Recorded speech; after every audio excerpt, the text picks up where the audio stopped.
sa musiba. mais Ndeye bëgg naa la dafa am benn vidéo boo xamante ne gis naa ko bu viral bi benn réplique boo xamante ne def nga ko par rapport ku mel ni Astou Diom par rapport ak bi muy wax que ne niveau bi dafa xaw a baax ma gis la nga ko ciy laaj démb bi niveau bi gënee baax fan nga nekkoon. non Tange ay question laa ko posé au fait Tange. dama gis mu def taxawal benn panel. te on est de tout cœur avec elle ah. nit da ngay rénover da ngay taxawal da ngay defar surtout jigéen on a besoin de ça.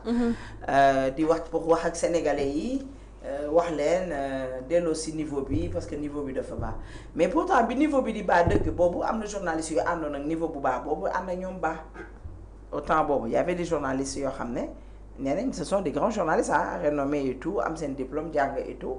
te pourtant dañoo àndoon ak niveau bu baax boobu di leen invité ci seeni plateau. moo tax mu posé ko question ne ko elle était où au moment où le niveau était vraiment bas.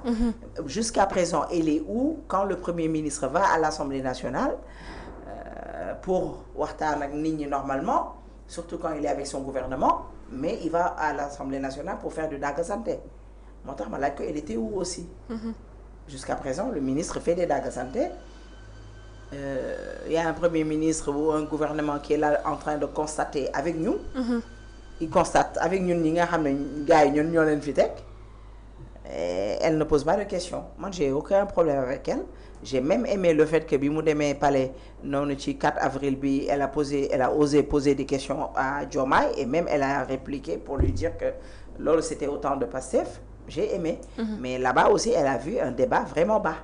Parce que quand il y a un président de la République qui se permet de dire à un autre président bu fi jóge que yow xam naa li muy def loolu c'est avouer même que voilà loolu c'est un président ne doit pas le dire war na xam mais du ko wax. mën na xam même tey mënoon nañ koo laaj ne ko dégg nañ ne sa prédécesseur mi ngi def lii ak lii mu ne ah bon yaa ma ko wax yëguma ko et tout Tange.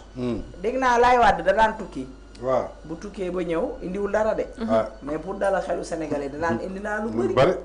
fekk la mu lijjanti dara sottiwu ci. du lamenté wu. du tas yaakaar. parce que saa yoo voyagé yaakaar nañ ne. la ngay dem indi nga sëriñ pour sénégalais yi. day ñëw ne effet lijjanti naa j'ai fait ça alors que rien de tel amut mais loolu day tax man su ma tëddee damay nelaw. xam ne sama président mi ngi liggéey. mi ngi may lijjanti. mais nag waxuloo rek toog yaafuus. da koy wax pour di lijjanti. demaat feneen encore uti jiwaat. il le faisait. Et beaucoup d'autorités le font. Mais là on a des autorités yoo xam ne ils se lamentent. Un président qui se permet de dire que j'ai plus de marge de manœuvre. Un premier ministre qui se permet de pleurnicher ou de se lamenter. moo tax je me suis permis de lui poser la question pour lui dire fan la nekkoon au moment de tout. xam nga débat bu baa weesuwul pendant des années benn Ousmane Sonko di ñu wax kii moo def lii Mame Boye Diao sàcc la Mame Mbaye Niang sàcc la Macky Sall sàcc la état bi lii état ba laa état ba lii état ba laa en fait. man rien de plus bas gisuma ko. On n'avait plus des débats de haute voilà sur les plateaux. Et jusqu'à présent on peut pas en avoir parce que on a un État qui ne travaille pas. On a un État qui est dans les détails dans les dagga santé parce que man boo ma waxee ma wax la man.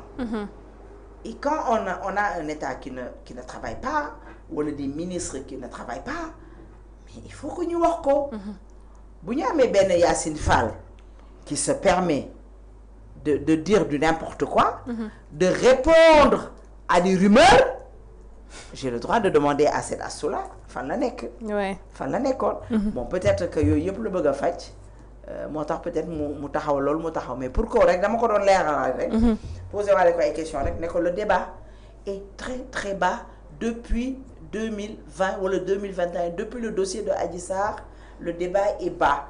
Et ces messieurs-là qui ont emmené ce débat sur la place publique dama leen di gis mu invité leen ci plateau. Ces gens-là yi indi débat bi très très bas. dañuy dem ci plateau mu leen di invité. le débat a été toujours bas. On a des journalistes aussi qui sont vraiment battanges. waaw ay journalistes yoo xam ne dañoo jaay ci seen pàllax ci ñi ma ko war a wax. comme ñan. yóbbu non bëri na moom xam na dama koy poser question rek ba xam yooyu yëpp bi muy am daal. Tange soxna si da koo fekkeewul wala. voilà maa ngi rafetlu nag li mu taxawal noonu. yàlla ko ci yàlla may ndam. mais daal ci biir bon nee na benn panel la pour waxtaan parce que le débat est bas.